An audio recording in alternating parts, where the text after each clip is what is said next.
Welcome back to One and Done. I'm Max. This is the show where I teach you how to make one serving of something. Today, in the spirit of Mardi Gras, we're doing jambalaya. New Orleans is one of my favorite cities in the world. Let's go. First thing you gotta do is get your big pot nice and hot and go in with some good olive oil. Once your pot's nice and warm, go in with your proteins. I'm gonna do some chicken thighs and smoked sausage. Andouille would be really typical here, but you can kind of use whatever meat you like. Just gonna do little rings with the sausage here. And we're just gonna brown those guys up. Gonna go ahead and dice up a chicken thigh here. Some salt. Cajun seasoning here. You can make your own Cajun seasoning, but this stuff works just fine.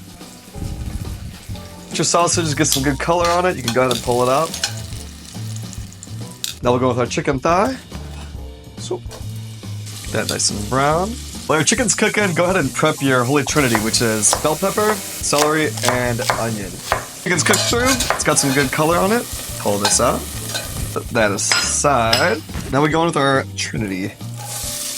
Looks like the pan's a little bit dry. Go ahead and add a little bit more olive oil in there. And a good pinch of salt to pull out the moisture, obviously. We'll hit this with some Cajun seasoning as well. I'm gonna give this a good mix until the veg is all nice and soft, and then we'll go in with the garlic. Finally, this is kind of optional. This is what separates Creole from Cajun gumbo. I'm gonna go in with about a quarter of a tomato here just because I have it. Now from here, we're gonna go in with a half a cup of rice. And a cup of chicken broth.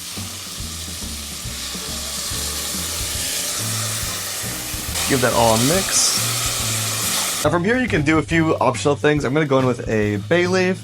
I'm gonna hit it with a little bit of thyme. Fresh thyme would probably be better, but I've got some dried thyme here.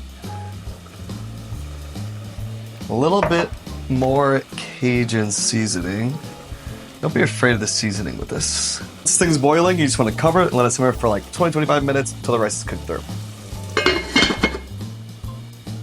There we go, baby. Let's go ahead and get that bay leaf out of there. That's some good looking jambalaya. Gotta hit it with some green onions, obviously. This is a super great dish. It's super customizable.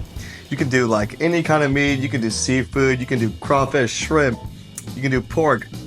I like the sausage chicken combo because it's really easy to find all these things. Hope you guys make it. It's delicious.